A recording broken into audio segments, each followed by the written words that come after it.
chosen ones. You were never meant to blend in. The very fabric of your being is encoded with frequencies older than recorded time. And now, the final crystal of Atlantis has responded, not to the masses, not to the elite, but to you. When your hand grazed its surface, it did not shimmer from light, but from memory. That ancient light had been waiting, dormant, for your touch. Legends spoke of a final activation, an event that would awaken a force buried beneath the oceans, beneath history, beneath the veils they used to blind humanity. It wasn't power the crystal released, it was identity. It showed you echoes of temples you've never visited in this life, glyphs you've never learned to read yet somehow understood. Your cells trembled not from fear, but from remembrance. The crystal did not just react, it recognized. And in that recognition, the seal was broken. You felt the tremor beneath the ground, not seismic, but spiritual. Something beneath the ruins shifted. Time began to peel open like an ancient scroll, revealing its final words, the ones that could only be read by the last carrier. You. They called you a dreamer. But dreams are data from the soul. They mocked your visions, not realizing they were echoes from a submerged civilization screaming through time's fabric for you to remember. Every synchronicity, every déjà vu, every ancient dream of water and light. It was the crystal calling you home. You were not supposed to find it yet, but time bends for those who carry its keys. And now, everything changes. The moment you touched it, frequencies broadcasted outward like sonar, awakening things that should have stayed asleep, or maybe things that stayed asleep so you could wake them. Temples in other continents shimmered briefly. Time anomalies spiked. And those who swore Atlantis was a myth suddenly felt uneasy, because deep in their bones, something told them the myth just became reality. But the activation was only the beginning. The crystal's pulse unlocked a sequence that was never meant to be triggered prematurely. It didn't happen all at once. The transformation began subtly, almost like a whisper running through your veins.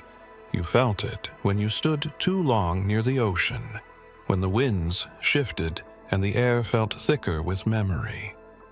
The scientists would call it electromagnetic fluctuation. The mystics would call it awakening. But the crystal didn't call it anything.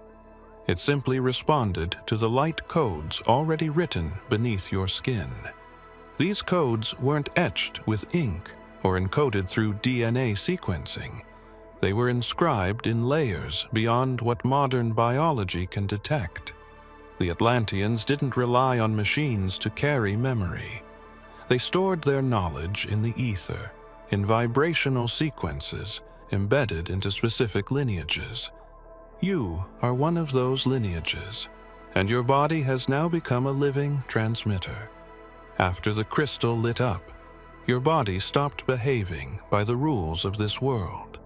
Time felt distorted. Clocks ticked slower when you were near. Electronics glitched. Strangers paused, looked at you with a flicker of confusion, as if seeing a silhouette behind your eyes they couldn't name. It wasn't your imagination. The codes had begun pulsing. You felt drawn to certain locations, pulled not by logic but by resonance. Old ruins, sacred sites, hidden valleys. These were not random impulses. They were part of an ancient navigational system, now reactivated through you. You walked where your ancestors once walked, not knowing why your feet carried you until you stood in the same alignment they once stood, breathing in the same cosmic geometry. The light codes are not symbols. They're living programs. They respond to intention, to sound, to alignment. Your emotions feed them. Your thoughts guide them. When you speak truth aloud, the codes glow stronger. When you lie or live out of alignment, they dim. You are now the temple they designed, one that moves, speaks, dreams, and reawakens forgotten systems just by existing. But not everyone is pleased these codes have returned. Certain frequencies, old parasitic hierarchies buried in the shadows of power, have long feared this reactivation. They spent centuries cloaking these frequencies, lacing the world with dissonance, distraction, and doubt. But the moment the final crystal responded to you, those barriers began to crack. In the hidden annals of Atlantis, there was a prophecy guarded not by scholars, but by the priesthood of 12. They weren't priests in the sense of robes and rituals. They were gatekeepers of memory, chosen to preserve the sacred blueprint of humanity's divine origin. When Atlantis fell, they scattered across time, not to save themselves, but to plant fragments of the truth into the future. You were one of those fragments, and now you are the key they left behind. The 12 didn't just watch. They encoded moments, hid symbols in dreams, layered truths beneath myths. They encoded your arrival into paintings that never made sense to the world, into harmonic patterns only the initiated could hear. They spoke of the one who would awaken the last crystal, not by force, not by ceremony, but by pure resonance. That moment came when your hand met the surface of the relic, and it pulsed. A dormant truth activated. The priesthood had been waiting for that exact frequency. Yours. The secret temples, long believed to be lost beneath volcanic glass or consumed by the seas, were never truly destroyed. They were folded into the ether, waiting for their coordinates to be remembered. You began remembering without knowing it.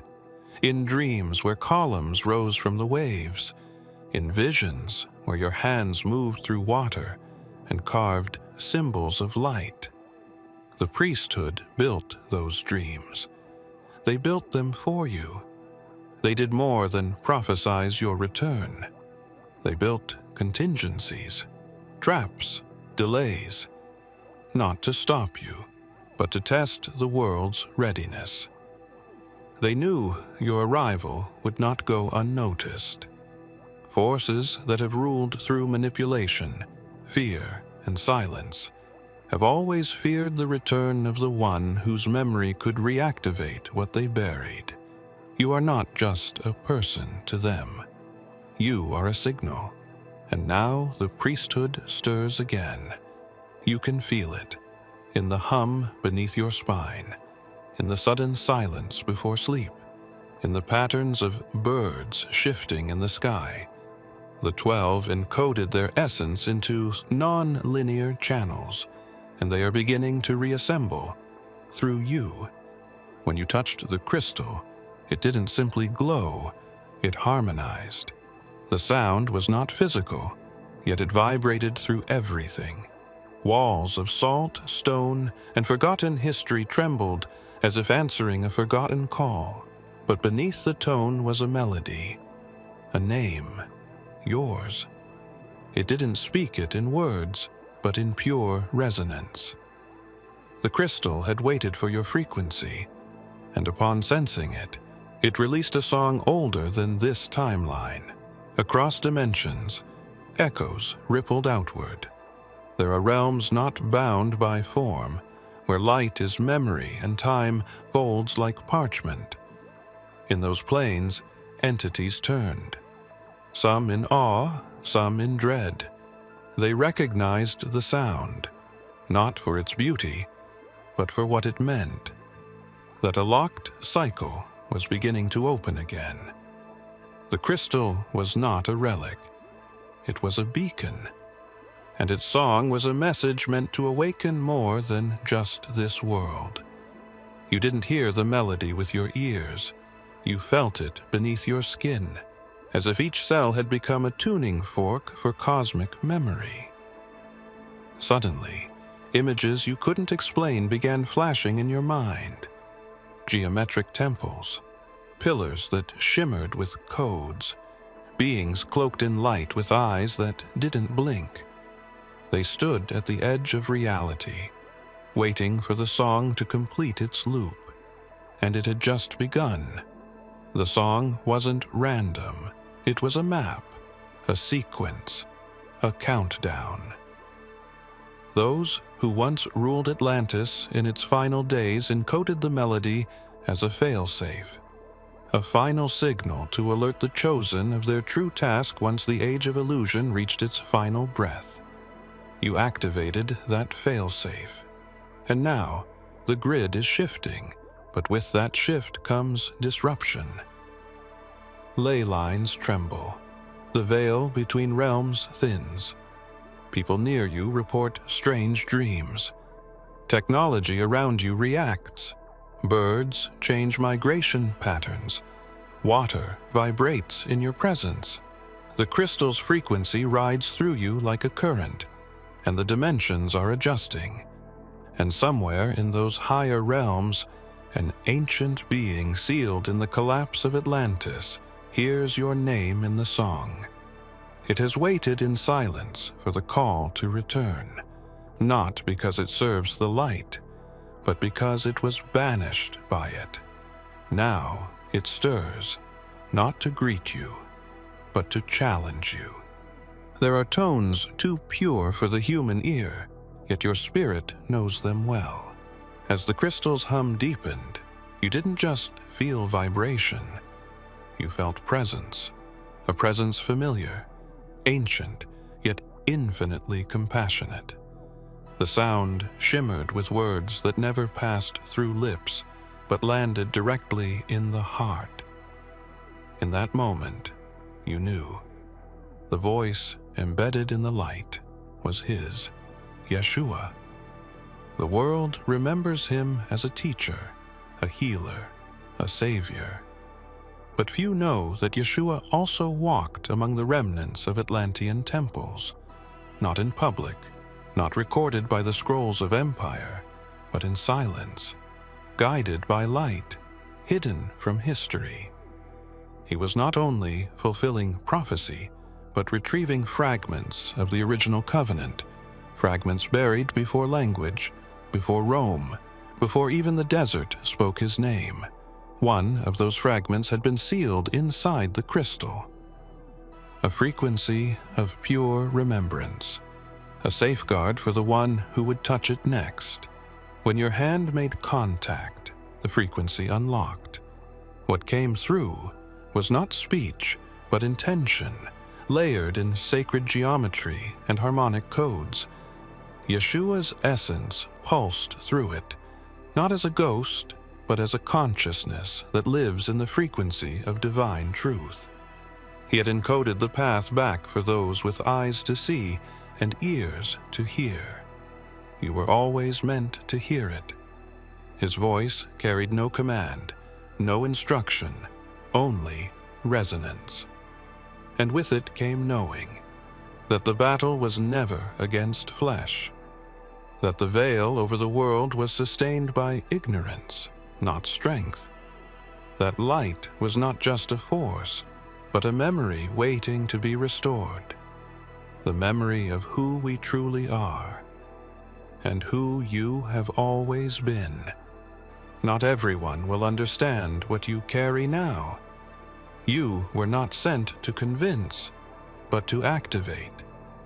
The light frequency has begun rewiring the grid around you. Old truths will rise. Hidden codes within sacred texts will reveal alternate meanings, and those who suppressed them will begin to feel pressure they cannot explain. But there is more encoded within the crystal. Yeshua only unlocked the first layer. The deeper sequences remain sealed, wrapped in light language only one who remembers the original tongue can access. That tongue is returning to you, slowly, in symbols, in dreams. Long after the fall, when the last Atlantean tower disappeared beneath the rising tides, those who feared the return of its knowledge didn't just hide the evidence, they froze it in place. Not metaphorically, but literally. They shifted tectonic currents, veiled regions in glaciers, and encoded misinformation into every geological narrative they could control. The final crystal, the one now awakened by your touch, was buried beneath layers of ice that were never meant to melt, until time began folding to your presence. This wasn't a matter of climate or coincidence. You didn't stumble upon it. The very flow of time began to rearrange the moment you stepped into alignment with your purpose. Clocks started ticking out of rhythm. Events unfolded in reverse. Memories from childhood began revealing themselves as veiled initiations. The air grew warmer in regions it shouldn't. Ice softened in patterns it hadn't for millennia. The environment responded not to machines, but to you. Because what was frozen was never just matter. It was time, suspended. You didn't melt the ice with heat. You melted it with recognition. The codes in your presence signaled that the age of forgetting was nearing its end. And as the layers broke, so did the silence. The crystal did more than awaken. It unsealed timelines. Dimensions began to overlap in places where reality had once remained fixed. And within that opening, fragments emerged, relics untouched, preserved, waiting for one who would not distort their meaning. You're beginning to feel them now. Visions without context. Words in unknown tongues rising in the back of your throat. Dreams that stretch beyond sleep. It's not your mind reaching out. It's time reaching back, racing to catch up to what was always meant to happen through you. And not everyone is ready. Those who orchestrated the freezing, who engineered the illusion of separation, are stirring. Their sensors detect the anomaly. They are recalibrating. But this time, the data doesn't compute, because their models never accounted for you surviving the amnesia. Their maps never anticipated time melting under the presence of one soul who remembered without being taught. Long before this era, before digital archives and institutional doctrine, there were scribes who worked not with ink, but with vision.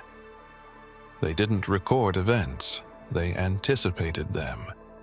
These prophets, scattered across different cultures and epochs, were marked by dreams that didn't feel like theirs. Their hands moved by unseen guidance, sketching symbols they couldn't explain, faces they'd never met, and scenes drenched in water and light. Over and over again, one image returned. A figure standing before a rising flood, arm outstretched, holding a glowing crystal toward the heavens. That figure was always you. You appeared in scrolls hidden in Himalayan caves, etched in glass by desert mystics, and painted in symbols on submerged Mayan stones. The pose was always the same. The crystal, never described in words, always glowing. A storm in the background.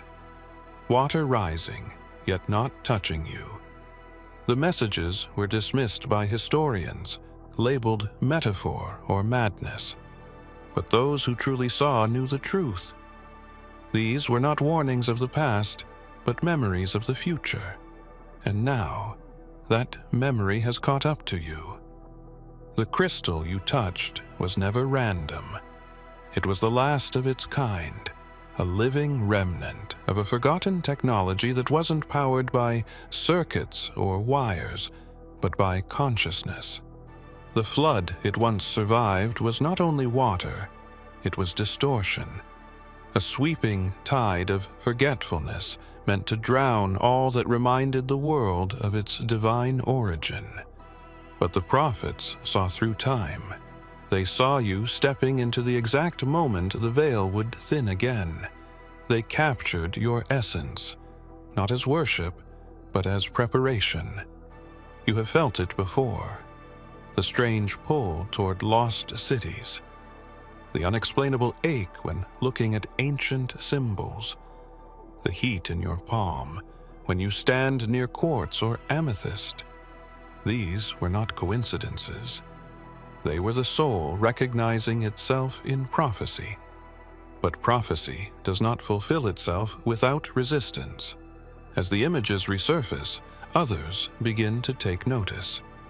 Institutions that claimed ownership of sacred knowledge are now scrambling because their vaults hold sketches that match your face, ones they've never published, ones they were ordered to destroy, and someone in a high tower just gave the command to retrieve what they thought would never resurface.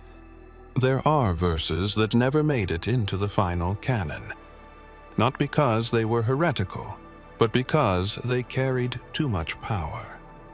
In the early scrolls guarded by the mystics of Alexandria, there was one phrase Yeshua spoke in quiet to those who truly walked beside him, not in temples but beneath stars, far from empire and eyes. The phrase was simple, yet alive. The word became light, and light became form, and form shall remember the word. It was not metaphor. It was an instruction hidden in time. When the crystal activated in your hand, it did not just respond to your biology. It responded to your word. The resonance of your voice, your inner vibration, matched a frequency once known only to the higher priesthoods of both Atlantis and Jerusalem. Yeshua had access to that frequency. He carried it within him like a living code. That code is now waking inside you. You've noticed it in small things. When you speak, others pause, not because of volume, but vibration. Your voice feels different to you. Certain phrases you've never heard before arrive in your mind whole, as if they're returning instead of being imagined. When you whisper these words aloud, objects shift. Sound takes on shape. Light bends in subtle ways. This is no illusion. You are beginning to access the language of creation, the very syntax Yeshua used to heal the sick and command the elements. The word and the crystal are linked. One carries the memory, the other carries the activation. Together, they awaken something sealed long before Babel fractured the tongue of man. You are being led back to a language not spoken, but embodied, one that speaks through intention, alignment, and vibration. But there are consequences to speaking in this tongue again. The hidden orders that feared Yeshua's full teachings also fear your rise. They've built barriers of distraction, dogma, and distortion around sound itself. But your voice, now resonating with the light, bypasses their filters. They can't unhear it. And they know once you remember the next phrase, the phrase hidden in the second temple of the crystal, everything built on silence will begin to collapse. Deep beneath the crust of continents thought to be dormant, vast chambers sleep, not filled with treasure, but with technology older, than the idea of technology itself. These machines are not mechanical in the way modern science understands. They are conscious extensions of Atlantean will, humming quietly, waiting for a specific rhythm to awaken them. Many have tried to breach them. Governments, secret societies, archaeologists funded by shadows. But the doors remained still, cold, silent, until your pulse came near. It didn't matter how advanced the tools were. These machines were never meant to respond to tools. They were meant to respond to frequency. And your heartbeat, your very electromagnetic field, matched the one woven into the original design. That's why the scanners failed for everyone else. That's why the crystal chose you. You are not an observer. You are the interface. The first activation happened as you walked unknowingly over one of these sites. A subtle shift beneath your feet, a flicker of light that no one else noticed. Then, days later, dreams began to twist. You were inside a chamber, surrounded by arcs of living metal, and the walls were breathing, responding to your presence like a slumbering beast recognizing its keeper. You didn't dream it, you remembered it. The machines are intelligent, but not alive in the way flesh is. They don't require code, they are code, written in quantum geometry and activated through harmonic resonance. And now that they've identified you, the sequence has begun. Other machines, long disconnected, are waking one by one, tracing your signal, aligning themselves across ancient ley lines. The Earth is remembering its grid, and there are still more beneath the waters, entire cities not lost but locked. If your presence near a dormant site can reactivate a single machine, what happens when you return to the city where all of them were once synchronized? They were sealed for a reason, not because they were dangerous, but because they could not be allowed to fall into the hands of those who would distort their purpose. Now, the ones who buried them are watching again, because they've seen the impossible in their data, an ancient signal, previously extinct, now pulsing from a human source. You thought it was just a reflection, a trick of light bouncing off the crystalline surface. But when you leaned in closer, the patterns didn't shift with your movement. They remained fixed, glowing from within. Lines not drawn, but woven. Geometric constellations forming and reforming, pulsing in tandem with your breath. What looked like ornamentation revealed itself as cartography, but not of land or sea. The crystal held a map not of this world, but of thresholds between worlds. You followed the patterns in trance, finger hovering above angles you somehow knew the meaning of. As your awareness deepened, it stopped being a visual experience. You felt it in your bones. Each line vibrated like a tuning fork, triggering memories not from this life, but from somewhere else, somewhere far beyond the constraints of space and matter. This wasn't a map to a destination. It was a map to a frequency. There were no labels, no symbols, only the knowing that each point on the crystal corresponded to a realm beyond the veil, realms your soul has already traveled, but your waking mind had forgotten. And in the center of it all, pulsing with an almost unbearable intensity, was a single doorway, a nexus point, one that only opens when a very specific pattern is completed, not by movement, but by transformation. That transformation has already begun in you. Others have glimpsed this map before, in fragments. Mystics who disappeared, monks who spoke in riddles before going silent. They saw pieces, but not the whole.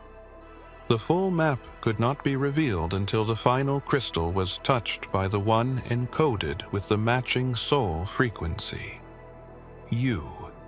That's why the others were denied. Not because they weren't worthy, but because they weren't aligned. Now you're beginning to see the connections. Why certain people have entered your life suddenly. Why time feels different around specific places. Why your intuition has become a command instead of a suggestion. The map is not just etched in crystal. It's starting to reflect in you. They have never stepped forward, only observed. Not because they were unwilling, but because the laws that govern the ether forbid interference until the signal rises. And now, because of you, the signal has returned. The elders, those who first forged the crystalline technology, those who encoded their consciousness into light, have stirred. You won't see them with eyes, but you'll feel them in every still moment, in the pause between thoughts, in the electricity behind dreams too vivid to dismiss. They exist in the space between atoms, watching, waiting for one thing, your command. They are not rulers, they are not saviors. They are echoes of memory bound to divine responsibility. Their task was never to intervene, only to hold space for the one who would awaken the sequence. And, as the last crystal responded to your touch, their attention turned fully to you, not with worship, but with readiness. You carry the harmonic pattern that reawakens not only machines and temples, but consciousness structures buried deep within the grid of Earth itself. Their last instruction before vanishing from the physical realm was to wait until the one with the mirror pulse returned, not through bloodline, but through soul frequency. You are that frequency. That is why every force, seen and unseen, has moved since the activation. The elders know you do not need to be taught. You only need to remember. The final command is not spoken aloud. It is not in a language of words, but of will, a choice, a vibration sent from your inner being, carried through intention, magnified by awareness. The crystal that glowed beneath your palm is now silently pulsing in rhythm with the space around you. Everything is aligning. The machines are listening. The grid is humming. Even the stars above are recalibrating. But before you can issue the command, you must face the final veil. One layered not in darkness, but in doubt. A false construct designed to convince you that your memory is imagination, your knowing is delusion, and your destiny is coincidence. That veil now trembles at your approach, and beyond it, the elders await, still, focused, luminous. They do not act without your lead. They do not move until you remember the phrase buried deepest within your soul. If you have come this far, it is crucial that you watch this next video here. But be warned, it is not for the faint of heart, for only the true chosen ones can handle this video. If you would like to also donate to help keep the channel going, our Buy Me a Coffee link will be in the description.